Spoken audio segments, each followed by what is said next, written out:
बिस्मिल्लाहिर्रहमानिर्रहीम, अस्सलाम वालेकुम। कैसे हैं आप लोग सब? उम्मीद करती हूँ आप लोग सब खैर खैरियत से होंगे, हंस रहे मुस्कुरा रहे होंगे। अल्लाह पाक आप सब किसी तरह हंसता मुस्कुराता रखे, आमीन सुम्मा आमीन। नाज़रीन, ये मेरी वो दिल से दुआ जो डेली आप लोगों के लिए लेकर आती हूँ, क्योंकि दिल से दुआ निकलती है, बात निकलती है, वो असर रखती है। मैं हूँ आप लोगों की होस्ट, आपकी दोस्त, आप सबकी फेवरेट कहकशा फैसल, और आप लोग मुलाहिजा फरमा रहे हैं आपका फेवरेट मॉर्निंग शो जिसका नाम है मुस्कुराती सुबह। आप लोग सब ये देख रहे होंगे कि कहकशा स्टूडियो में मौजूद नहीं है, कहकशा एक नई जगह पर मौजूद है। जी हाँ जनाब, मैं जिस जगह पर मौजूद हूँ उसके बारे में भी आप लोगों को बताऊंगी। यहाँ पर ऐसे लोग होते हैं जो इंसानी खिदमत के लिए पेश होते हैं। उनकी जो इंसानी खिदमत का जज्बा है वो इतना वसी है, और अल्लाह पाक उनके इस काम को इतना मुबारक करे कि वो उसी तरीके से इंसानी खिदमत करते रहें। जी हाँ जनाब, मैं बात कर रही हूँ कराची नफ्सियाती अस्पताल की। मैं आज वहाँ पर मौजूद हूँ। उनकी कितनी ब्रांचेज हैं, वो इंसानी खिदमत के लिए क्या क्या करते हैं। हमारे यहाँ माशरे का एक बड़ा हिस्सा, एक ऐसा अलमिया है नाजरीन, कि हमारे यहाँ जिसको भी जहनी मर्ज होते हैं, जहनी अमराज का वो शिकार होते हैं, तो हमारे यहाँ कह दिया जाता है कि भाई माशरा हमें उसको उन लोगों को कबूल नहीं करता। तो उन लोगों को कबूल करना चाहिए, उनसे प्यार से पेश आना चाहिए, उनसे भी ऐसे ही एक नॉर्मल, जैसे मैं हूँ, आप लोग बात करते हैं, हम सब बात करते हैं, इसी तरह से वो भी बात करते हैं। थोड़ा सा जो है वो दिमाग में थोड़ी सी प्रॉब्लम होते हैं, जहनी मसाइल हो जाते हैं, जिसकी वजह से उनको बिल्कुल इग्नोर कर देना और ये समझना कि ये पागल हैं। इस तरह के कलमात और जो नफ्सियाती मसाइल से इंसान जूझ रहा होता है, वो वैसे ही एक अकेलेपन का शिकार होता है। उस अकेलेपन को दूर करने के लिए और उनको अपनी बाहों में समेटने के लिए ये लोग बहुत अच्छा काम करते हैं। आपकी मुलाकात करवाते हैं कौसर मुबीन साहिबा से, जो कि चेयरपर्सन है कराची नफ्सियाती अस्पताल की। अस्सलाम वालेकुम मैम, कैसी हैं आप? वालेकुम अस्सलाम, अल्लाह का शुक्र है, ठीक ठाक हूँ। जो लम्हात भी सुकून से गुजर जाए, माशाल्लाह, अल्लाह का शुक्र माशाल्लाह। है। मैम आपको खुश आमदीद कहते हैं मुस्कुराती सुबह के सेट पर तो नहीं, लेकिन हम मुस्कुराती सुबह के प्रोग्राम में आपको खुश आमदीद कहते हैं। आज पूरे नफ्सियाती अस्पताल का सर्वे भी करवाऊंगी, अपने नाजरीन को दिखाऊंगी कि आप कितनी ज़बरदस्त इंसानियत की खिदमत कर रहे हैं। लेकिन सबसे पहले आपसे जानना चाहूँगी, आगाज़ कब से किया था मुबीन साहब ने? शुक्रिया, बहुत अच्छा, आपका बहुत शुक्रिया। और बहुत अच्छी बात है कि आप माशरे में ऐसी चीज़ मुतारफ़ करवाने जा रही हैं जिसको वो लोग बहुत ख़राब समझते हैं। एक हॉस्पिटल को जिसमें इंसान की बहुत सी परेशानियां, बहुत सी बीमारियों का हल निकाला जाता है, लोग वहाँ जाते हुए शर्माते हैं और अपने आप को तकलीफ़ में रखते हैं। उनको समझ में नहीं आता कि हम इन तकालीफ को दूर करने के लिए कौन से डॉक्टर के पास जाएं। बिल्कुल जी, तो हमारे जो डॉक्टर मुबीन अख्तर हैं, उन्होंने उस वक्त ये अदारा बनाया, उस वक्त अदारा पाकिस्तान में बनाया कराची में, जिस वक्त के लोगों को पता भी नहीं था कि ज़हनी अमराज क्या होते हैं। ओके, माशाल्लाह। यानी कि घबराहट, डिप्रेशन और भी ज़हनी अमराज जो है, एक शिद्दत वाली हैं, कुछ कम शिद्दत वाली हैं, तो इनके बारे में कुछ नहीं जानते थे वो। असल में उनको कहना ये था कि मेरी वालदा को भी उस वक्त की बात है कि मेरी वालदा को भी एंग्जाइटी की बीमारी थी, लेकिन किसी को समझ में ही नहीं आता था इनको क्या तकलीफ़ है। वो कहने लगे, जब मैं साइकियाट्रिस्ट बना, अमेरिका में गया, तो फिर मुझे ख्याल आया कि हमारे अपने लोगों को कितनी ज़रूरत है इस पाकिस्तान में इन चीज़ों को, इन बीमारियों को ठीक करने के लिए। बिल्कुल इसी मकसद के लिए वो पाकिस्तान वापस आए। फिर उन्होंने यहाँ पे बहुत इन बीमारियों का तारुफ करवाया, यहाँ पे डॉक्टरों के पास पहुँच जाके उनको वो किया। फिर सारे इंग्लिश में जितनी भी बीमारियाँ थी उनको उर्दू में ट्रांसलेट किया, आसान अल्फाज में लोगों को समझाया कि बीमारियाँ कैसी होती हैं, इसका इलाज कैसे करवाना चाहिए। बिल्कुल। अच्छा मैम, कभी कभी ऐसा भी होता है कि हम जो है नफ्सियाती मसाइल में या जहनी अमराज का शिकार होते हैं, लेकिन हमें लगता है कि हमारे ऊपर किसी ने जादू टोना करवा दिया है या ऐसा कोई मसला हो गया है, तो आपका एक रिलीजियस थेरेपी भी होती है, ज़रा इस बारे में बताइएगा। होता ये ऐसे लगता है कि जब इंसान का रवैया तब्दील होता है ना, तो उसको ऐसे लगता है कि कोई किसी ने असर कर दिया है, किसी ने जादू कर दिया है, कोई जिन भूत हमारे अंदर आए। बहुत सी बीमारियां ऐसी होती हैं, आपको यकीन नहीं आएगा, शिज़ोफ्रेनिया जैसी बीमारी है, उसमें ऐसे लगता है कि कोई इंसान उससे बातें कर रहा है, उसको कानों में गैबी आवाज़ें आ रही होती हैं, उसको गैबी शक्लें नज़र आ रही होती हैं, और वो अकेले में बातें कर रहा होता है और जवाब दे रहा होता है। तो घर वाले समझते इसको क्या हो गया, इसके ऊपर जिन आ गए हैं, भूत आ गए। और वो हरकत भी ऐसी होती हैं कि किसी को यकीन नहीं आता कि ये बीमारी होगी। ज़रा इस लिहाज से फिर लोग लेकर जाते हैं मौलाना लोगों के पास। वहाँ पे वो दम दरूद तो कर देते हैं, पढ़ के फूक देते हैं, वो उनको यकीन भी दिला देते हैं कि ये बाकी जिन भूत असर हो गया और हमने जिन निकाल दिया। लेकिन बीमारी तो अपनी जगह पर रहती है ना, उसके लिए तो ज़ाहिर है डॉक्टर के पास ही जाना होता है। फिर हमने कुछ थेरेपिस्ट, सोशल थेरेपिस्ट ऐसे रखे जो हमने जाके एजुकेट करवाया वहाँ के मस्जिदों में जाके और पीरों के पास जाके कि इनको ये सिम्टम हो तो ये बीमारी होती है, आप अपना जो भी इलाज करें, इनको फिर सही रास्ता दिखाएं लोगों को। तो इस वजह से फिर जो हमारे रिलीजियस थेरेपिस्ट हैं वो जाके लोगों से मुलाकात करते हैं मसाजिद में जाके। फिर हमने भी यहाँ पे रखे हुए हैं क्योंकि यहाँ पे आके भी जो पेशेंट और रिश्तेदारों को यही शक हो रहा होता है कि वाकई इसके ऊपर जादू और असर है, तो आप ऐसे करें कि इसको तो दम भी करवा दें। हम हमें ये भी बता दें कि दम कहाँ से करवाएं। तो हमने कहा हमने खुद ही आपके दम का बंदोबस्त कर रखा है और फिर हम अपने उसको जो भी मौलाना रखे हुए होते हैं उनको सिखाते हैं, वही दुआएं पढ़ के उनके ऊपर वो कर देते हैं, तो थोड़ा इससे भी उनको तसल्ली हो जाती है। मतलब जिस तरह की बात वो समझना चाहते हैं उसी जबान में आप लोगों उसी जबान में हम लोग समझा देते हैं। इस तरह से उनका मसला उनकी वो तो इस तकलीफ से भी निकल जाते हैं, अपने ज़हनी तौर पे मुतमिन भी हो जाते हैं और वो ठीक भी होने लग जाते हैं। तो फायदा हो जाता है इंसानों को, और क्या चाहिए। मरीजों के लिए एक्टिविटीज़ के लिए आप लोग क्या क्या चीज़ें करते हैं? कौन कौन सी एक्टिविटीज़ हैं जो मरीजों के लिए आप लोग जो इसका इनेकाद करते हैं कराची नफ्सियाती अस्पताल में? हम लोग जो ज़हनी मरीज़ होते हैं, लोगों का ये तसव्वुर है कि शायद ये बेकार लोग हैं, माशरे का बेकार हिस्सा है। ऐसी बात नहीं है। जो लोग डिप्रेशन का शिकार होते हैं, जो घबराहट का शिकार होते हैं, जिसको दौरे आ रहे होते हैं, जिनको जो भी ज़हनी अमराज होती हैं, किसी को हेडेक है, तो ऐसे मरीज़ों को हम लोग जब दाखिल करके इलाज कर, बहुत से मरीज़ ऐसे होते हैं जिनको बीमारी का शौर नहीं होता, वो मेडिसिन नहीं खाना चाहते, ऐसे पेशेंट को हम दाखिल करके इलाज करवाते हैं। जब वो दाखिल होते हैं तो हम इलाज के साथ साथ उनको एक्टिव रखते हैं उसमें, काम में। ऐसा नहीं है कि वो सारा दिन और रात बिस्तर पे पड़े रहेंगे, नहीं, ऐसी बात नहीं है। फिर उनको हमने थेरेपिस्ट रखे हुए होते हैं जो उनको खेलो तफरी में रखते हैं, टाइम टेबल सेट किया हुआ होता है कि इस टाइम पे आपने नाश्ता करवाना है, इस वक्त आप लोगों ने इनको खेल में मसरूफ़ रखना है, इस वक्त इनको आपने टीवी में मसरूफ़ रखना है, फिर उसके थोड़ा सा दरसे कुरान वगैरह में मसरूफ़ रखते हैं। और पेशेंट इतने खुश होते हैं, रिलेटिव को यकीन नहीं आता कि हमारा ये पेशेंट जो घर में बेकार पड़ा रहता था, किसी काम को सुस्ती में हाथ नहीं लगाता, ये कुछ बनाया उन्होंने। अब ये चीज़ें देख रही हैं, ये पेशेंट ने बनाई हुई है वार्ड के अंदर, ये हमारे थेरेपिस्ट उनको सिखाते हैं।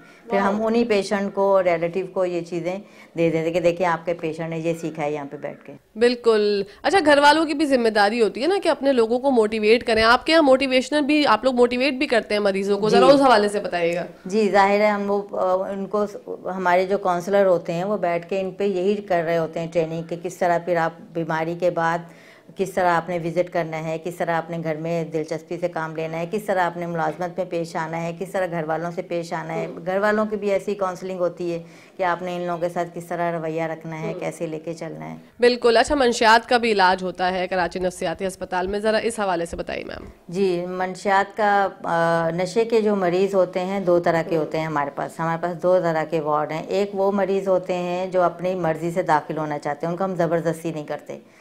और एक पेशेंट वो होते हैं जो नशा तो करते हैं और इतने हालत ख़राब हो रही होती है नशे में कि घर वाले बर्दाश्त नहीं कर सकते उनको घर में, वो फिर चाहते हैं कि ज़बरदस्ती इनको बंद करके इनका इलाज करवाएं।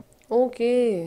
तो जो पेशेंट अपनी मर्ज़ी से दाखिल होना चाहते हैं तो उनके किसी को यकीन नहीं आता कि अपनी मर्ज़ी से नशा छोड़ना चाहते हैं और अपनी मर्ज़ी से ही छोड़ते हैं। फिर उनका एक टाइम टेबल होता है, उनको मजहबी दरसे कुरान में मसरूफ़ रखा जाता है, नमाज पढ़ाते हैं, मेडिसन उनकी वो दी जाती है। लेकिन बहुत से अदारे आपने देखा होगा कि ऐसे मंशात के मरीज़ों को सिर्फ बंद कर देते हैं जी।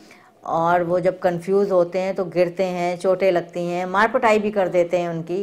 और हमारा ऐसा अदारा है यहाँ पे, हम जो हैं ये मार पिटाई नहीं करते बल्कि उनसे सुलह सफाई से कहते हैं, समझाते हैं, काउंसलिंग करते हैं कि आपको नशा छोड़ेंगे तो क्या फ़ायदा होगा। और उनका जो उस वक्त उनको जो तोड़ हो रहा होता है सिर्फ उसको कंट्रोल हम करते हैं मेडिसिन से। ओके। वो 2-3 दिन का होता है, उसके बाद जब वो उस कैफियत से निकल जाते हैं तो फिर हर बात हमारी समझने लग जाते हैं। फिर हर बात पे वो समझते हैं कि हाँ हम क्या गलत कर रहे थे, किस तरफ जा रहे थे, अपनी ज़िंदगी कैसे ज़ाया कर रहे थे हम लोग।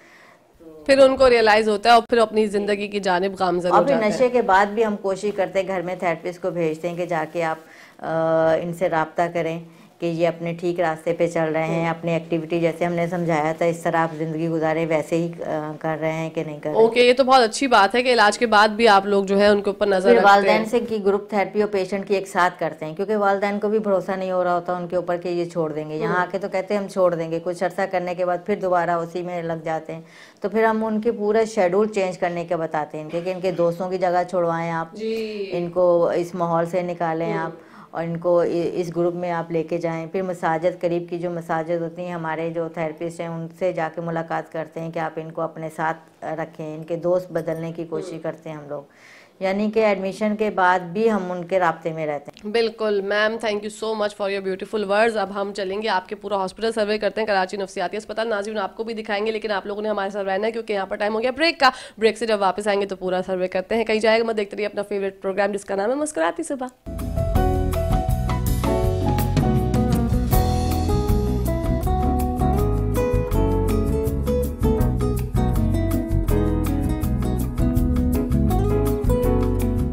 जी नाज़रीन, वो आप लोग देख रहे हैं आपका फेवरेट मॉर्निंग शो जिसका नाम है मुस्कुराती सुबह। जैसे कि ब्रेक में आपको बोल के गई थी ब्रेक से पहले कि अब आपकी मुलाकात करवाएंगे। जनाब हमारे साथ मौजूद हैं, एमडी हैं जनाब कराची नफ्सियाती अस्पताल के अब्दुर्रहमान साहब, जो कि मुबीन साहब के साहबजादे भी हैं। अस्सलाम वालेकुम, कैसे हैं अब्दुर्रहमान? वालेकुम अस्सलाम, बहुत शुक्रिया, मैं ठीक ठाक, आप सुनाएं? अल्हम्दुलिल्लाह मैं भी ठीक ठाक। सबसे पहले तो ये बताइए कि जो जहनी और नफ्सियाती मसाइल इतने ज़्यादा हो गए हैं अब्दुर्रहमान, कि हर बंदा जो है मुझे लगता है कि उसके अंदर कोई ना कोई प्रॉब्लम है, लेकिन वो मानने से कासिर है। तो क्या समझते हैं हमारे माहौल में इतनी ज़्यादा जो है गहमा गहमी, गर्मा गर्मी किस वजह से है? हाँ, देखिए इसमें कुछ चीज़ें क्लियर होनी चाहिए। वो ये कि नफ्सियाती बीमारियां या जहनी मसले, जहनी बीमारियां हमेशा से ही थे। पहले पता नहीं था कि ये जहनी बीमारियां हैं, तो अब पता चलता जा रहा है तो लग रहा है अच्छा ये भी बीमार है, वो भी बीमार है, ये भी बीमार है, सभी बीमार है। तो पहले पता नहीं था, अब पता चल गया कि यार ये बीमारी है, ठीक है, ये नॉर्मल बिहेवियर नहीं है या जादू टोना कुछ और नहीं है। तो पहली बात तो ये। दूसरा सवाल आपने क्या पूछा था? अच्छा, लोग तस्लीम क्यों नहीं करते हमारे यहाँ पे कि हाँ, हमारे साथ कोई नफ्सियाती मसला है? तस्लीम लोग इसलिए नहीं करते क्योंकि एक टैबू है, एक स्टिग्मा है माशरे में हमारे, कि अगर मैंने तस्लीम कर लिया मुझे कोई जहनी मसला है तो मैं पागल हूँ, लोग मुझे पागल कहेंगे, लोग मेरा मजाक उड़ाएंगे, या और आगे चले जाए मेरे साथ रवैया चेंज हो जाएगा, मेरी शादी नहीं होगी। आपको पता है यहाँ पे फैमिली सिस्टम है और ये सब चीज़ें बहुत मैटर करती हैं। तो मेरे ख्याल से ये स्टिग्मा है जो लोगों को तस्लीम करने से रोकता है कि मुझे कोई नफ्सियाती मसला है। जबकि रिसर्च कहती है कि 25% आवाम दुनिया की, उसको कोई ना कोई जहनी या नफ्सियाती मसला है। अच्छा, 25% आवाम, 25% इज़ अ ह्यूज नंबर। आप पाकिस्तान पे लगा लें, 22 करोड़ आवाम में 5-6 करोड़ लोग हैं जिनको नफ्सियाती बीमारी है। हाँ, लेकिन उनको खुद भी नहीं पता कि ये प्रॉब्लम है उनके साथ। उनको ये तो पता होता है कि कोई मसला है, मैं ठीक नहीं हूँ, इतना तो पता होता है, मगर ये जिस्मानी मसला है, जहनी मसला है, या मैं सिर्फ टेंशन ज़्यादा ले रहा हूँ, ये कभी कभार फिगर आउट नहीं कर पाते। और फिर वही स्टिग्मा के इशू आ जाता है कि डॉक्टर को नहीं दिखाते, कि ठप्पा लग जाएगा मैं तो जहनी मरीज हूँ, मैं तो वो पागल हूँ, साइड से पूरा। नहीं गुजरते, इस तरह के हॉस्पिटल्स के पास से नहीं गुजरते कि अगर किसी ने देख लिया तो वो समझेंगे मैं वहां गया था और मेरे साथ कोई प्रॉब्लम है। अच्छा, जिस तरह की हम लोग देख रहे हैं माशरे में बहुत ज्यादा फ्रस्ट्रेशन है, एंजाइटी है, ये नॉर्मल बच्चे, जो छोटे छोटे बच्चे हैं, आप क्या समझते हैं जो गैजेट का इस्तेमाल ज्यादा करते हैं, क्या इसकी वजह से भी ये जो नफ्सियाती मसाइल हैं, जहनी मसाइल हैं, ये उजागर हो रहे हैं? देखिए जहनी मसलों की कई वजूहात हैं, ठीक है, बहुत सारी वजूहात हैं, और जहनी बीमारियां हैं भी कई किस्म की। जो आपने गैजेट की बात की, ये बात ठीक है कि किसी चीज़ की भी ज्यादती सही बात नहीं है, वो कुछ भी हो। वो आप पढ़ाई भी बहुत ज़्यादा करें तो वो नॉर्मल नहीं है, बिल्कुल, वो भी टीवी देखें वो नॉर्मल नहीं है। और हम तो मुसलमान हैं, हमें तो मियाना रवि सिखाई गई कि दरमियान का रास्ता, ना बहुत ज़्यादा ना बहुत कम। इवन इबादत भी आप बहुत ज़्यादा नहीं कर सकते, उसका भी मना किया गया। तो मियाना रवि होनी चाहिए मेरे ख्याल से। गैजेट्स और बच्चों के फ़ोन के इस्तेमाल भी मैं समझता हूँ बिल्कुल बंद भी ना करें जेल की तरह, और बिल्कुल खुला भी ना छोड़ दें। एक मुतवाज़िन ग़िज़ा होती है ना टीवी की, वो मिलनी चाहिए, वो मिलनी चाहिए। अच्छा, कराची नफ्सियाती अस्पताल में तरीका इलाज का क्या हो है, प्रोसीजर है, ज़रा उस बारे में बताइएगा। जब मरीज़ आता है तो किस तरह से शनाख्त की जाती है, वो कौन कौन से टेस्ट होते हैं जो कराए जाते हैं, हिस्ट्री किस तरह से प्रोवाइड करते हैं वो आपको, ज़रा इस बारे में बताइए। ठीक है, देखिए नफ्सियाती बीमारियां किसी खून के टेस्ट, पेशाब के टेस्ट, सीटी स्कैन, MRI में नहीं नजर आती। ओके, ठीक है, ठीक है। ये टेस्ट हम कराते हैं, उसकी वजह कुछ और होती है, ये देखने के कहीं इसके साथ साथ कोई जिस्मानी बीमारी तो नहीं है। तो टेस्ट ये कराए जाते हैं टू रूल आउट कोई जिस्मानी बीमारी को साइड में करने के लिए।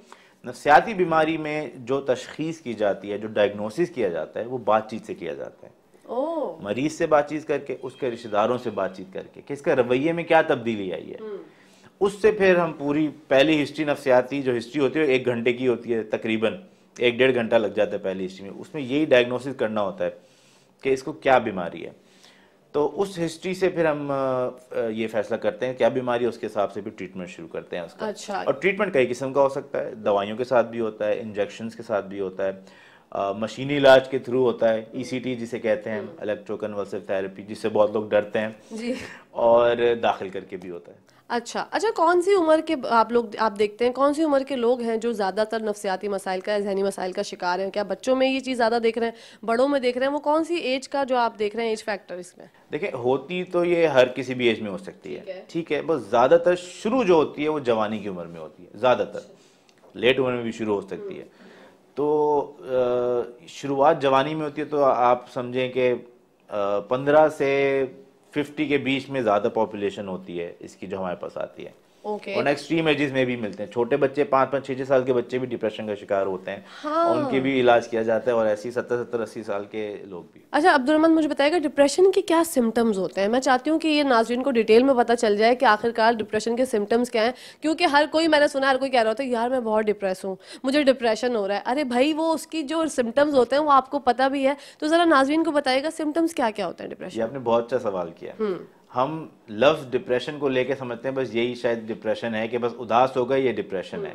इसमें डिप्रेशन में ये होता है, मैं आपको कुछ अलामतें बताता हूँ। ठीक है। हर नफ्सियाती बीमारी में कुछ जहनी अलामतें होती हैं और कुछ जिस्मानी अलामतें होती हैं। हम डिप्रेशन की एग्जांपल ले लेते हैं। बड़ी बड़ी अलामतें, रोना होगा, उदासी आएगी, मायूसी होगी, नाउमीदी होगी। इसके साथ साथ जिस्म में कमज़ोरी होगी, थकन महसूस होगी, कुछ काम करने का दिल नहीं करेगा, सुबह बिस्तर से नहीं उठा जाता लोगों से कि यार आज ऑफिस जाने का दिल नहीं कर रहा, आज हिम्मत नहीं है। उनकी छुट्टियां बढ़ जाती हैं। शुरुआत ऐसी होती है कि ऑफिस की छुट्टियां छुट्टियां छुट्टियां हो रही हैं और फिर काम ही छोड़ दिया। ओह। अक्सर शुरुआत ऐसे होती है। ठीक है। फिर जो पुराने जो शौक थे, जिनमें दिल लगता था, जिन कामों में, वो करने का भी दिल नहीं करता। क्रिकेट का बहुत शौक था, मगर अब कई दिनों से दोस्तों का जाने रहा क्रिकेट खेलने। ये ऐसी भी शुरुआत होती है। और आपने अपने आसपास के कई लोग देखे होंगे, पहले तो बड़ा ये किताबें होता है, पढ़ता था, छोड़ दिया इसने सब कुछ। तो ये भी डिप्रेशन की अलामतें होती हैं। ओके। ये तो जहनी अलामतें हो गई। इसके साथ साथ जैसे मैंने पहले बताया, जिस्म में कमजोरी, कुछ लोगों को उदासी मायूसी बिल्कुल नहीं होती, पर जिस्म में कमजोरी, थकन और दर्द, सर में दर्द, कमर में दर्द, पट्टों में दर्द, गर्दन में दर्द, पीछे दर्द। खवातीन अक्सर ये करती रहती हैं और बहुत डॉक्टर को दिखाती हैं, फिर भी ठीक नहीं हो रही होती। समझ ही नहीं आता मसला क्या है।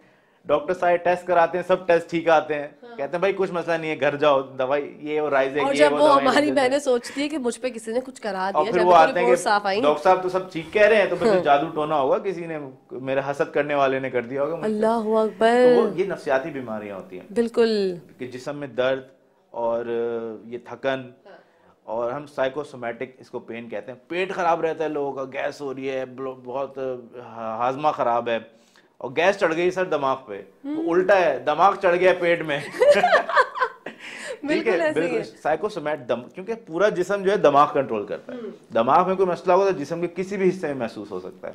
ओके। हाथों में कमजोरी, सुन होना, पेट खराब, हाजमा खराब। ये तो आपको पता होगा, हमारे साथ बहुत हुआ है। एग्जाम से पहले पेट खराब हो जाता जी था। जी जी, कुछ होता है, ये कुछ होता है, पेट में बिल्कुल। अजीब सी गुड़गुड़ होती है, वो गुड़गुड़ होती है, हाँ। बिल्कुल। मेरे खुद होता था, हमारे एग्जाम इतने सख्त होते थे, एग्जाम से पहले तकरीबन हफ्ते पहले पेट खराब हो जाता था। अक्सर बच्चों को बुखार चढ़ जाता है बुखार चढ़ पेपर जाता से है बच्चों पहले। को। बहुत सी लड़कियां तो बेचारी बेहोश हो जाती हैं, उनको बिल्कुल। एडमिट करना पड़ जाता है। बिल्कुल। ये सब सारा साइकेट्रिक प्रोसेस है, सारा नफ्सियाती मसला है। अच्छा, ये नफ्सियाती हमारे जो जहनी मसाइल होते हैं, ये भी एक बीमारी है नॉर्मली, जैसे शुगर होती ये है, आपने ब्लड अच्छा प्रेशर सवाल होती पूछा, है। मैं क्लियर करने वाला था कि कंफ्यूजन होती है कि अच्छा हर बंदा कभी ना कभी डिप्रेस होता है, हर बंदे को कभी ना कभी घबराहट होती है, हर बंदा कभी ना कभी ज्यादा खुश हो जाता है। तो बीमारी कब होती है ये? तो इसकी हम लाइन ड्रॉ यहाँ पे करते हैं कि जब आपकी उदासी इतनी बढ़ जाए कि आपकी डेली के रूटीन जो है वो अफेक्ट होना शुरू हो जाए। अगर आप काम करती थी तो आप सही से काम नहीं कर पा रही, अगर आप पढ़ाई करती थी तो आप सही से पढ़ नहीं पा रही, आपके दोस्त रिश्तेदार पहले आप मिलती थी, उनसे अच्छे ताल्लुकात हैं, उनके ताल्लुकात ख़राब हो रहे हैं, उनसे मिलना छोड़ दिया, घर में चिड़चिड़ापन ज़्यादा है, आप झगड़े शुरू हो गए हैं, मियाँ बीवी के झगड़े शुरू हो गए। जब आपकी लाइफ अफेक्ट होना शुरू हो जाए तो हम कहते हैं अब ये बीमारी हो गई। अच्छा, और इसको सही करने का तरीक़ेकार क्या है? क्या काउंसलिंग से ठीक हो जाती है या पिल्स लेनी पड़ती हैं? ये भी अच्छा सवाल है आपका। इसमें अक्सर हमारे साथ ये होता भी है कि मरीज आते हैं, डॉक्टर साहब, अब आज तो गूगल का दौर है आजकल, डॉक्टर साहब मुझे ये है, मैंने डायग्नोस कर लिया, मुझे डिप्रेशन है, आप मेरी थेरेपी करें बस। ओह, खुद से ही डायग्नोस खुद से कर लेते हैं वाओ। आजकल तो ठीक है, अच्छी बात है, बीमारी का बारे में पता होना चाहिए, गूगल करना भी चाहिए, मैं तो कहता हूँ करें, मगर इलाज हम पे छोड़ दें। एग्जैक्टली। ठीक है, काउंसलिंग भी एक तरीका है, दवाइयाँ भी एक तरीके हैं। ये हमें डिसाइड करना होता है किसको दवाइयों की ज़रूरत है, किसको काउंसलिंग की ज़रूरत है, किसको दोनों की ज़रूरत है। ठीक है, तो डिप्रेशन के भी स्टेजेस होते हैं? स्टेज जैसे हर बीमारी के स्टेजेस होते हैं, ऐसे ही नफसियाती बीमारियों की भी। कम बीमार है, दरमियानी बीमार है, बहुत ज़्यादा बीमार है, तो उसके हिसाब से दवाइयाँ और साइकोथेरेपी और मशीनी इलाज और दाखिला, तो ये हमें डिसाइड करना होता है कि किसको किस वक्त किस चीज़ की ज़रूरत है। ओके, तो फैमिली का क्या समझते हैं, कितना अहम किरदार है फैमिली का? क्योंकि फैमिली ही आप तक लेके आती है, फैमिली ही इस बात को सुनने को समझने को तैयार होती है, और अगर एक फैमिली ही ना चाहे तो एक पेशेंट कुछ भी नहीं कर सकता, क्योंकि उस वक्त तो उसके अंदर सोचने समझने की सलाहियत नहीं होती। तो क्या समझते हैं फैमिली का कितना किरदार होना चाहिए? फैमिली का बहुत बड़ा किरदार है, ह्यूज। मैं कहता हूँ मरीज से ज़्यादा फैमिली का किरदार आ जाता है। और ये हम खुशकिस्मत हैं कि अभी भी हमारे पाकिस्तान का जो रिवाज, कल्चर और मज़हब है, उसकी वजह से फैमिली बहुत ख्याल रखते हैं एक दूसरे का। बिल्कुल ऐसे। अमेरिकन जो थेरेपिस्ट हैं उनका बड़ा इशू होता है, अकेले बंदा चला आता है, हाँ। और उनका पूछना बड़ा मुश्किल होता है, सही जवाब दे रहा है, गलत जवाब दे रहा है, क्या कर रहा है, बड़ा इशू होता है वहाँ पे। दाखिले में इशू होता है बहुत कुछ, यहाँ पे वो इशू नहीं होता। ओके। और ख़ानदान से बहुत सारी चीज़ें हैं जो मरीज़ खुद नहीं पता होती हैं उसको, वो साथ में रहने वाले बेहतर बताते हैं। बिल्कुल। कुछ बीमारियों में, नफसियाती बीमारियों में इनसाइट नहीं होती कि उसको ये एहसास ही नहीं होता कि मैं बीमार हूँ। अच्छा। एग्जाम्पल ले लेते हैं बाइपोलर अफेक्टिव डिसऑर्डर, उर्दू में हम कहते हैं जुनून और यासियत की बीमारी। ओके। उसमें दोनों फेज आते हैं, एक खुशी का फेज आता है, उसमें बंदा बड़ा एक्टिव, ज़्यादा काम, ज़्यादा बोलना, ज़्यादा सखी हो जाता है, खूब पैसे खर्च करता है, ज़्यादा मजहबी हो जाता है, ये नमाजें लंबी लंबी, और फिर वो कुछ महीने साल रहता है, फिर उस पर डिप्रेशन का फेज आना शुरू हो जाता है, फिर वो उदास और बैठ गया घर पे, और ये बाइपोलर डिसऑर्डर होता है। ओके। तो उसमें जब वो तेजी के फेज में होता है तो वो तो अपने आप को बड़ा अच्छा बंदा समझता है, वो तो कहता है ये लोग कौन बेवकूफ, उनको क्या पता, मैं तो बड़ा आदमी हूँ, अल्लाह ने खास सलाहियतें दी है मुझे। अच्छा। उसको वो बीमारी नहीं लगता। अच्छा, कौन, जैसे आपने बाइपोलर डिजीज के बारे में बताया, और कौन कौन सी बीमारियां होती हैं, जहनी बीमारियां, उनके जरा बताइए और डिटेल में बताइए कौन कौन सी। ठीक है, एक सब जो कॉमन बीमारियां हैं वो तो डिप्रेशन और एंजाइटी है। ठीक है। मतलब उदासी की बीमारी और घबराहट की बीमारी, ये मेजर चंक है साइकेट्रिक इलनेस का। और ये एक और बात बताया चलूँगा, खवातीन में ये डबल होता है, दुगना होता है। अच्छा। बिल्कुल। और अक्सर आप देखेंगे जो मैरिटल कपल्स की लड़ाई हो रही होती है, उनमें से मैंने ये देखा है कि किसी ने एक ना एक को या दोनों को कोई साइकेट्रिक मसला होता है। अच्छा। और ज्यादातर जो है वो दवाई देके इलाज करके जनाब जबरदस्त शादी हो जाती है दोनों की। ओके। तो इसलिए ये इलाज कराना बहुत जरूरी है। अच्छा। तो हम साइकेट्रिक बीमारी की बात कर रहे थे, तो डिप्रेशन, एंजाइटी हो गया, फिर बाइपोलर अफेक्टिव डिसऑर्डर है, जुनून और यासियत की बीमारी, इसमें एक तेजी का फेज आता है, एक उदासी का फेज आता है। ठीक है। इसी तरह OCD है, ऑब्सेसिव कंपल्सिव डिसऑर्डर, इसको हम कहते हैं, उर्दू में हमने इसका नाम रखा है कि ख्यालात का तसल्लुत और तकरार अमल। ओके। उसमें यह होता है कि ख्यालात आते हैं, बार बार हर वक्त ख्यालात आते रहते हैं, उसमें गंदे ख्यालात भी आते हैं, जिनसी ख्यालात भी आते हैं, और खुदा, मज़हब और बुज़ुर्गों के बारे में गलत ख्यालात आते हैं। बंदा बहुत परेशान होता है उससे, वो पूरी कोशिश कर रहा होता है ना आए, और साथ में उसके वहम बढ़ जाते हैं, बार बार हाथ धोएगा, घंटों घंटों नहाएगा, एक्स्ट्रा सफाई करेगा, हर चीज़ समेट के रखेगा, कंट्रोल फ्रीक सा बन जाता है बंदा। और थ्योरी ये है कि जब इतने ख्यालात आते हैं तो बंदा अपने आप को मसरूफ रखने की कोशिश करता है ताकि ख्यालात ना आए। तो ये एक बीमारी है, OCD कहते हैं इसको। इसी तरह स्किज़ोफ्रेनिया है, माली खुलिया हमने इसका तर्जुमा किया है। उसके अंदर ये होता है कि चीज़ें नज़र आनी शुरू हो जाती हैं, लोग नज़र आते हैं, गैबी आवाज़ें आती हैं, खुशबू बदबू आती है बिला वजह। अच्छा। हाँ, और पुख्ता यकीन हो जाते हैं, गलत पुख्ता यकीन, जिसको हम डिल्यूजन्स कहते हैं, कि लोग मेरे पीछे, ISI मेरे पीछे पड़ी हुई है। अब भाई तुम क्यों पड़ेगी तुम्हारे पीछे, तुम एक बेचारे मजदूर अपना काम करो, ISI तुम्हारे पीछे क्यों पड़ेगी? नहीं, मेरे पास अमेरिका के राज पड़े हैं, इस वजह से ISI मेरे पीछे पड़ी हुई है, और मेरी ईरान से बात हो गई है, मैं वहाँ जाने वाला हूँ। और ये पुख्ता यकीन होता है। आप कुछ कह लें, वो कहेगा नहीं, कोई ना कोई बहाना उससे करके वो कहेगा नहीं ऐसा नहीं है, मैं प्रूव कर देता हूँ।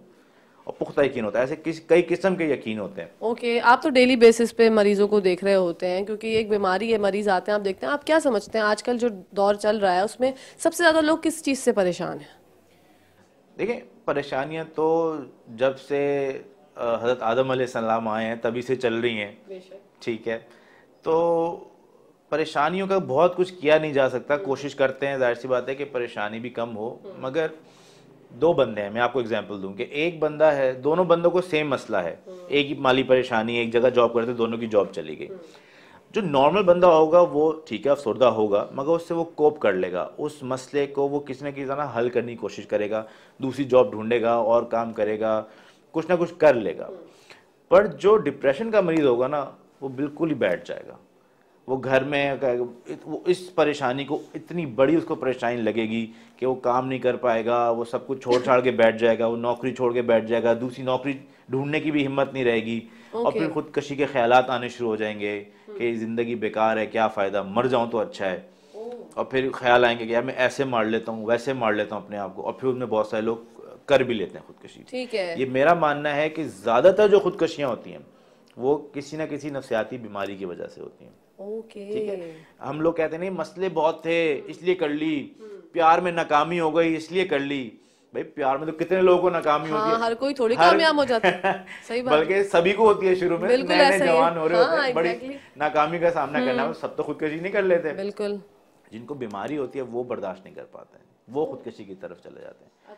आप अमेरिका की मिसाल ले लें, वहाँ तो पूरी जिम्मेदारी गवर्नमेंट की होती है, कोई माली मसला भी नहीं है, फिर भी लोग खुदकशी वहाँ पे बहुत ज़्यादा करते हैं। बिल्कुल, और देखें ना वहाँ की चीज़ों को इतना हाईलाइट नहीं किया जाता, प्रॉब्लम्स तो हर जगह है, लेकिन पाकिस्तान की चीज़ों को बहुत ज़्यादा हाईलाइट किया जाता है, और हम लोग खुद कह रहे होते हैं कि हमारे यहाँ बड़े मसाइल हैं। मसाइल तो पूरी दुनिया में है। अच्छा, IQ टेस्ट भी किया जाता है कराची नफ्सियाती अस्पताल में? एक IQ टेस्ट है जो स्टैंडर्डाइज IQ टेस्ट था, उसको हमने पाकिस्तानी पॉपुलेशन पे स्टैंडर्डाइज किया है। वो खासतौर पे बच्चों में किया जाता है, जो वो पिक्चर ड्रॉ करा के बच्चे को हम कागज़ देते हैं, उससे कहते हैं एक आदमी की तस्वीर बनाओ, वो बच्चा तस्वीर बनाता है, उससे हम उसका IQ अखज़ करते हैं। बहुत मशहूर टेस्ट है, ह्यूमन फिगर डायग्राम, मगर इसको हमने पाकिस्तान के लिए स्टैंडर्डाइज किया है। ओके, अच्छा, बच्चों के हवाले से मैं जानना चाहूँगी, माँ बाप की लड़ाई, माँ बाप के प्रॉब्लम्स, क्योंकि घरेलू ज़िंदगी में हो रही होती है, तू मैं हो रही होती है घर में, हर घर में। एक बच्चे की नफ्सियात पर, एक बच्चे के जहन पर कितने गलत असरात मरतब होते हैं इन सब चीज़ों से? बहुत ही ज़्यादा गलत असरात उस पे बच्चे की जहनीत पे पड़ते हैं।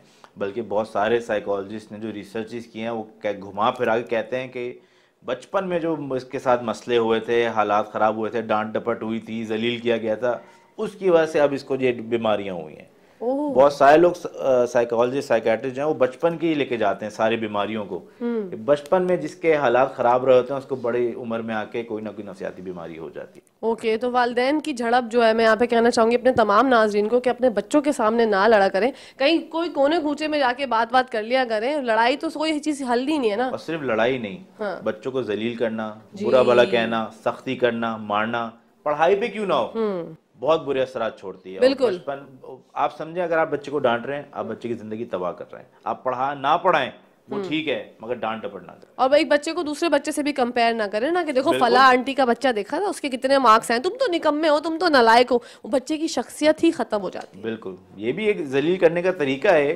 तो किसी किस्म की बच्चे पे परेशानी, वो जहनी हो या जिस्मानी, वो नहीं डालनी चाहिए। उससे उसकी पर्सनैलिटी तबाह होती है, उसका कॉन्फिडेंस शैटर होता है, किसी काम करने रहता है। आप ये देखें, OA लेवल के सबसे हाई स्कोरर पाकिस्तान इंडिया से जाते हैं, मगर प्रैक्टिकल लाइफ में कुछ भी नहीं है।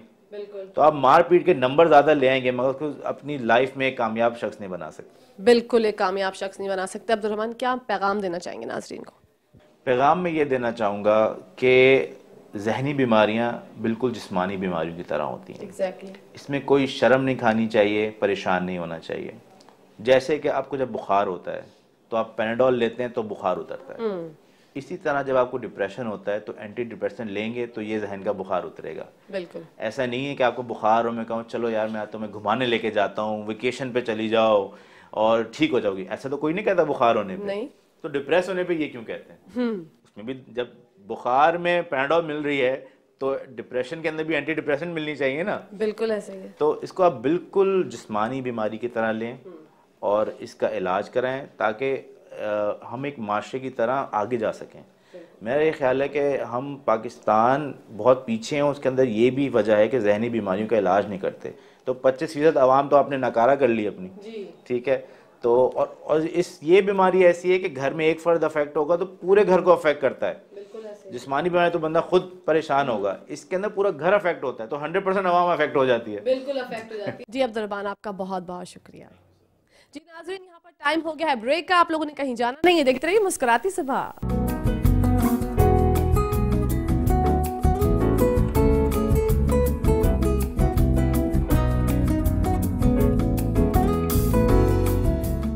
नाज़रीन, अब हम मौजूद हैं कराची नफ्सियाती अस्पताल के फर्स्ट फ्लोर पर और देखते हैं यहाँ पर जो है पेशेंट्स किस तरह से आते हैं, किस तरह से मुस्तफ़ीद होते हैं। डॉक्टर्स की काफ़ी यूज तादाद है जो कि यहाँ पे लोगों को मुस्तफ़ीद करने के लिए मौजूद है। बहुत अच्छा सिस्टम मुझे लगा, डॉक्टर्स बहुत अच्छे लगे। उनसे बात करके मुझे ये एहसास हुआ कि वो ये समझते हैं कि लोगों को किस तरह से बेहतरी की जानिब लाया जाए, और नफ्सियाती मसाइल हो गए, जहनी मसाइल हो गए, इस पर बात होनी चाहिए। तो आज का पूरा हमारा जो सेगमेंट है, पहला सेगमेंट आप लोग एंजॉय कीजिएगा क्योंकि आप लोगों के लिए ही सजाया गया है। अच्छा, हमारी मुलाकात, आप लोगों की मुलाकात करवाते हैं डॉक्टर साहिबा से। आइए हमारे साथ, जो कि जनाब ऑनलाइन भी यहाँ पर इलाज होता है, तो ऑनलाइन इलाज का क्या तरीक़ेकार है, किस तरह से हो सकता है, बढ़ते हैं डॉक्टर साहिबा की जानिब। अस्सलाम वालेकुम। कैसी हैं आप? अल्हम्दुलिल्लाह, I am good, what about you? अल्हम्दुलिल्लाह, आई एम फाइन। अच्छा बताइएगा मैम, क्या तरीक़ेकार है, किस तरह से जो है वो ऑनलाइन इलाज भी किया जाता है कराची नफ्सियाती अस्पताल में, तो ज़रा उसकी डिटेल्स बताइएगा। बेसिकली ऑनलाइन यहाँ पर वो पेशेंट्स होते हैं जिनको जो यहाँ पर आ नहीं पाते हैं, जिनको कन्वेंस का इशू होता है, तो ऑनलाइन यहाँ पर बहुत ज़्यादा इन्फ्लक्स भी होता है, तो हम उनको मेडिकेशन जो है under the supervision of senior psychiatric, वो हम उनको थ्रू व्हाट्सएप और थ्रू वेबकैम हम उनको दे देते हैं इस तरह से प्रिस्क्राइब करके। और काउंसलिंग में हम सारी टेक्निक्स उनको ऑनलाइन थ्रू वेबकैम बता रहे होते हैं। ओके, तो किस तरह से लोग रब्ता कर सकते हैं, ज़रा बताएंगी? थ्रू व्हाट्सएप कर सकते हैं, वीडियो कॉल से भी कर सकते हैं, और कुछ जिनको जो मना करते हैं कि हम अपने आप को नहीं शो करवाना चाहते हैं, तो वो लोग जो है बेसिकली ऑडियो कॉल्स के थ्रू हमसे कांटेक्ट कर लेते हैं। ओके, तो ये बहुत बेहतरीन तरीक़ेकार नहीं है, ये बहुत अच्छी इनोवेशन है आपके हॉस्पिटल की जानिब से। क्या कहेंगे इस बारे में? बिल्कुल, इसमें बहुत सारे पेशेंट्स जो फॉरेन में होते हैं, जो यहाँ से मेडिकेशन लेके जा रहे होते हैं, तो वो इस तरह से ऑनलाइन के थ्रू वो मेडिकेशन को कंटिन्यू कर पाते हैं, उसमें ये रुकावट नहीं आती बेसिकली। ज़बरदस्त। तो कब से हो रहा है ये ऑनलाइन इलाज का तरीक़ेकार, कब से आप लोग कर रहे हैं ये चीज़? आई थिंक ये काफ़ी टाइम हो गया है, I am not sure about it कि कितने ईयर्स हो चुके हैं, बट आई थिंक काफ़ी टाइम हो गया है। Wow, that's very nice. Ma'am जो है वो बिजी थी, हमने उनको डिस्टर्ब कर दिया। आप कंटिन्यू कर सकती हैं। Thank you so much for your time. आइए नाज़रीन, आपको लेकर चलते हैं एक दूसरी जगह पर, दूसरे रूम में, दूसरे डॉक्टर साहब के पास, या किसी मरीज से मुलाकात करते हैं, या हो सकता है कि वार्ड में चलते हैं। तो हमारे साथ रहिएगा और देखते हैं मजीद क्या क्या होने वाला है। देखते रहिए मुस्कुराती सुबह, कहीं जाना नहीं है।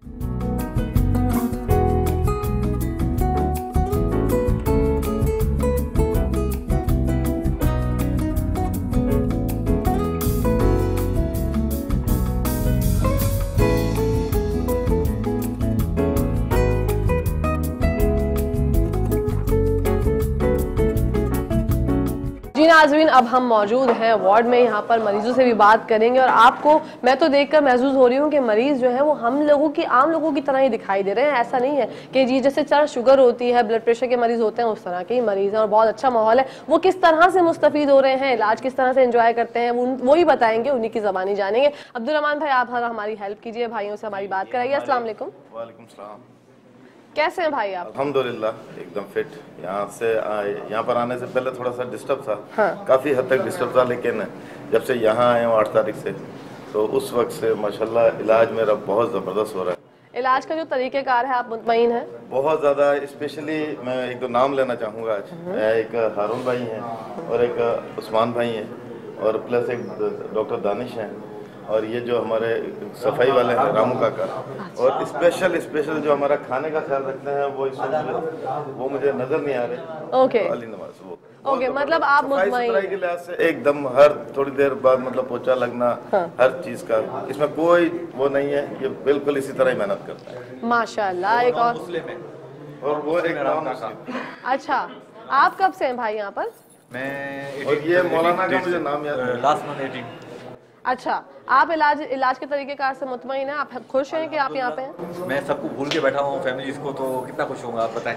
मैं खुद मैरिड इंसान, मेरे 4 बच्चे हैं, मैं उनको नहीं याद कर रहा हूँ, कितना मैं हैप्पी हूँगा। इनसे ये पहले से बताया तो नहीं था इनको ये बोलने को। भाई हाँ। इतना माइंड हमें भी है, अगर हम कुछ बोलेंगे तो हमारा फायदा क्या होगा। अगर ये मीडिया है, अगर हम कुछ रियल बोलेंगे तो हमारा ही फायदा है। अगर हम शिकायत लगाना चाहें आपकी, तो शिकायत भी लगा सकते हैं, आप मुंह को कंट्रोल नहीं कर सकते। एक सेकंड बिल्कुल जी। ये सिर्फ मीडिया नहीं, ये मेट्रो लाइन, जी मेट्रो 1 न्यूज है, बिल्कुल न्यूज चैनल है, बिल्कुल। और ये कोई आम जाम चैनल नहीं है, ये 1 मिनट में लोगों को समझ जाता है। अस्सलाम वालेकुम, कैसे हैं आप? माशाल्लाह। अच्छा, शायरी वगैरह भी करते हैं आप? सुना दीजिए, अब तो हो ही जाए। मिठाई का नाम लेकर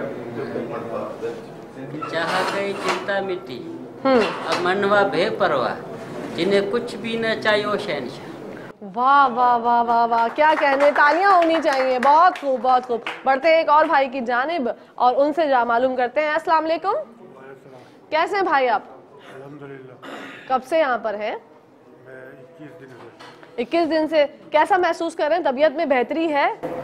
थोड़ा बहुत बेहतरी है और 10 दिन और रहना है मुझे यहाँ पे। 10 दिन और रहना है, ठीक है। तो क्या महसूस करते थे जो आप यहाँ पर आए? वहाँ पर टाइफाइड परेशानी आते थे। ठीक है, और अब तबीयत में बहुत बेहतरी है माशाल्लाह। यहाँ पे सेमिनार्स भी होते हैं, आप लोगों को एक्टिविटीज भी करवाई जाती है, जरा उस बारे में बताइए। मैं एक्टिविटीज में हिस्सा नहीं लेता, बस मैं इंतजार करता हूँ अच्छे वक्त का। अच्छा वक्त इंशाल्लाह बिल्कुल आएगा, खुश रहिए आप, जज़ाकल्लाह। मैम एक शेर सुनाना चाहता अरे भाई सुनाइए। हाँ। एक शेर इन भाइयों के लिए और जो हमें जो यहाँ पर छोड़ के गए उनके लिए। होती जो खून वफा होती जो खून के रिश्तों में, तो यूं न बिकता यूसुफ मिस्र के बाजारों में। वाह वाह वाह वाह वाह, बहुत खूब बहुत खूब। एक और भाई से आपकी मुलाकात कराएंगे जिनकी मुस्कुराहट बहुत खूबसूरत है। अस्सलाम वालेकुम भाई, कैसे हैं आप? मैं बिल्कुल ठीक ठाक। आपकी इतनी प्यारी मुस्कुराहट है, आपको किसी ने बताया आज से पहले? बताया है? किसने बताया भाई? रिश्तेदारों ने बताया। आप कब से यहाँ पर हैं? एक दिन होगा। एंजॉय कर रहे हैं? तबीयत में बेहतरी है? अल्हम्दुलिल्लाह। अच्छा, जो दीगर एक्टिविटीज होती है दूसरे भाइयों से मालूम करते हैं। अस्सलाम वालेकुम, कैसे भाई? ठीक है, खैर खैरियत है। खैर खैरियत है अल्हम्दुलिल्लाह। कब से हैं यहाँ पर? मैं तो यहाँ पे मेरे 3-4 दिन हो गए, वो लेकर आए मेरे को यहाँ पे दाखिल करने। वो रहा था कि बीमार हो आप, ठीक है। इधर लेकर आया बस।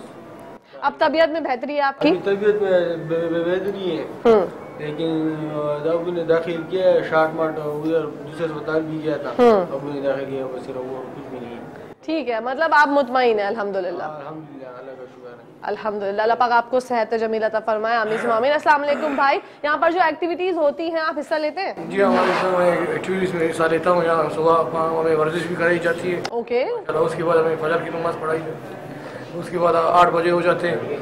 नवाज भाई है हमारे नाश्ता टेबलेट्स 6 बजे, फिर हमें आराम से सुकून से वक्त गुजार रहे हैं। हम खुश है, घरों से ज़्यादा इस पर हॉस्पिटल में। माशाल्लाह, ये बहुत खूबसूरत बात की इन्होंने कि हम घरों से ज़्यादा जो है वो यहाँ पर खुश हैं। ये खुसूसियात और ये खूबसूरती है कराची नफ्सियाती अस्पताल की। जो लोग ये सोचते हैं कि भाई मरीज़ों को पता नहीं किस तरह से रखा जाता होगा, किस तरह से सलूक किया जाता होगा, तो आपके सामने है। ये बिल्कुल भी ऐसा नहीं था कि हमने इनसे पहले बताया हो कि भाई आपको ये बोलना है। ये उनकी ज़बानी हमने आपको उन्हीं की कहानी सुनवाई है। मुझे लगता है कि आज इस सेगमेंट के बाद आप लोगों की राय जो है वो तब्दील हो गई होगी। आप लोग ये सोचने में मजबूर हो जाएंगे कि जैसे हम एक आम इंसान है, इसी तरह से जिसके साथ जो मसाइल हैं ज़हनी हो चाहे नफ्सियाती हो, वो लोग भी एक आम इंसान की तरह ही ज़िंदगी गुजार सकते हैं अगर इलाज जो है बर वक्त टाइम पर हो जाए। दूसरी तरफ जाने हम चलते हैं नाज़रीन, यहाँ पर मुझे दिखाई दे रहा है एक और वार्ड है। यहाँ पे शायद मरीज़ जो है वो सो रहे हैं, कुछ हमारे भाई हजरात, कुछ हजरात जो है वो जागे हुए हैं।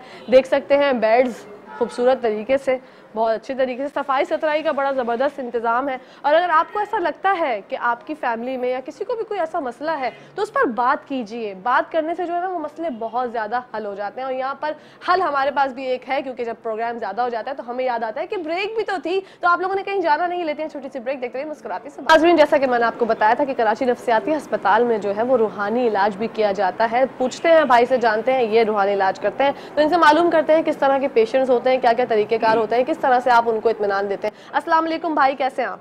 वालेकुम सलाम मैडम, ठीक ठाक खैरियत। नाम बताइएगा। उमर फारूक। उमर भाई, कब से हैं आप कराची नफ्सियाती अस्पताल में इलाज कर रहे हैं लोगों का?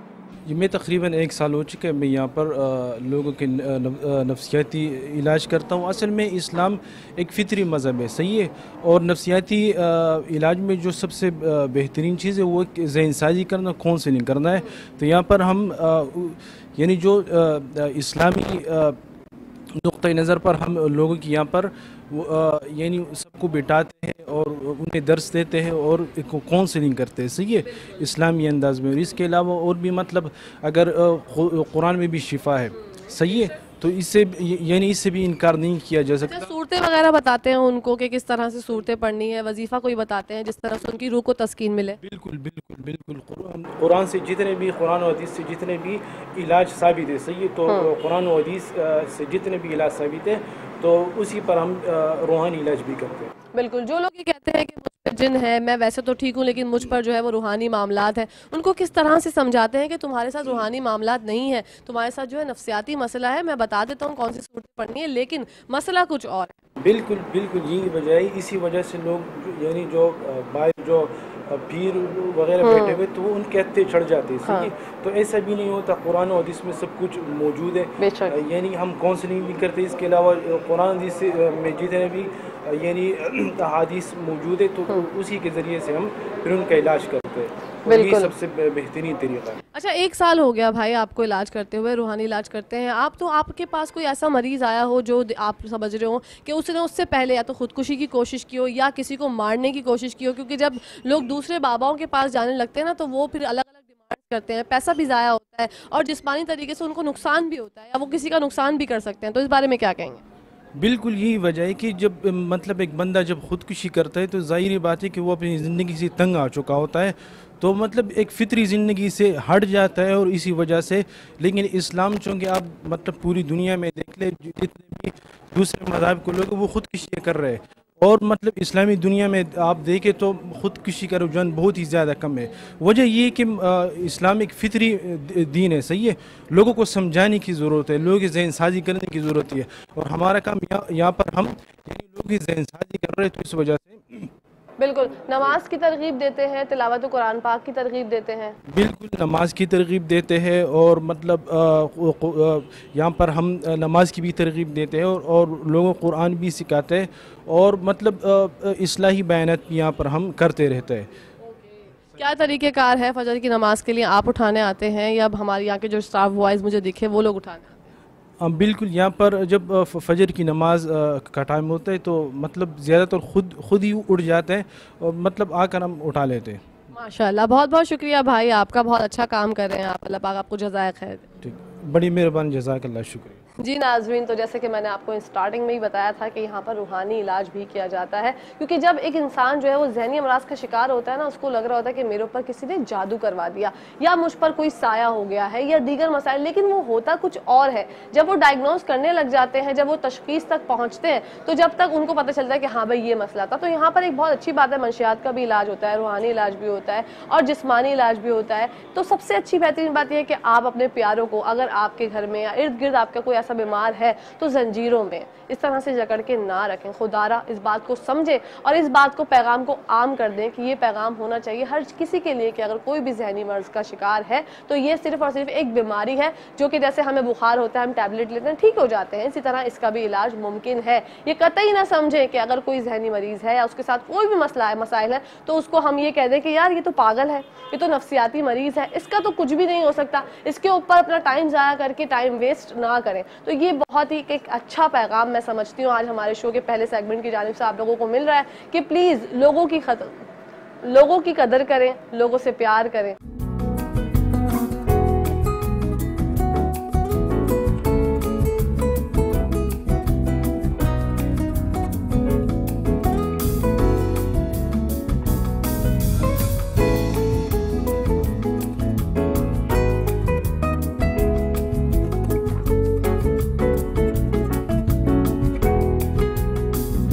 इस वक्त हम मौजूद हैं ख़वातीन के वार्ड में और देखते हैं यहाँ पर होती हैं दीगर एक्टिविटीज़। क्या क्या एक्टिविटीज़ हैं? ख़वातीन जो है वो पेंटिंग भी करती हैं, यहाँ पर ख़वातीन जो है उनका जो दिल चाहता है, जो वो करना चाहती हैं वो सब करती हैं। यहाँ पर किसी चीज़ की कोई कैद नहीं है। लेकिन ये बहुत अच्छी बात है, मैं देख रही हूँ मेरे सामने ही जो है वो फ्लावर मेकिंग हो रही है। क्या कर रही हैं मेरी प्यारी प्यारी सहेलियाँ? वाओ माशाल्लाह, दैट्स वेरी नाइस। क्रिएटिव वक्त भी सिखाया जा रहा है उनको, भाई बहुत अच्छी बात है ये तो माशाल्लाह।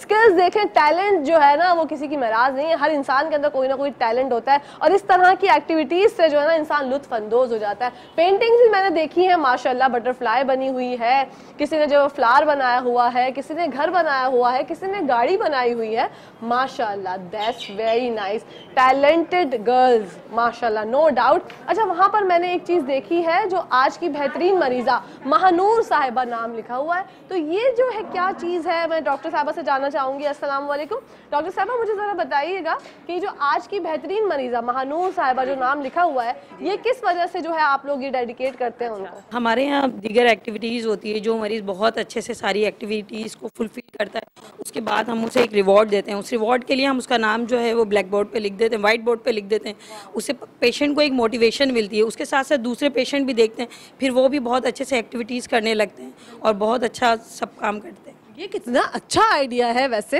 कि आज की बेहतरीन मरीज़ा महानूर साहिबा, ये इससे मोटिवेट होती है मरीज़ा, हमारी जो सारी बहनें हैं, मरीज़ यहाँ पे कोई भी नहीं है, सब लोग हमारी तरह आम इंसान है जैसे हम है ना। हमारे अंदर भी बहुत सी बीमारियाँ होती हैं जो कि लोगों को समझ नहीं आ रही, तो हमें खुद पता होता है कि हमारे अंदर क्या क्या चीज़ चल रही है। तो जनाब हमेशा हर मरीज़ से जिसके साथ कोई भी प्रॉब्लम है, आप खुलूस से उसने खुलूक से साथ पेश आएँ। और डॉक्टर साहिबा आप मुझे बताइएगा ज़रा कि किस तरह से डेली दिन का आगाज़ किस तरह होता है, खाने पीने की क्या टाइमिंग्स है, नमाज के क्या आदाब है, ज़रा इस बारे में बताइए।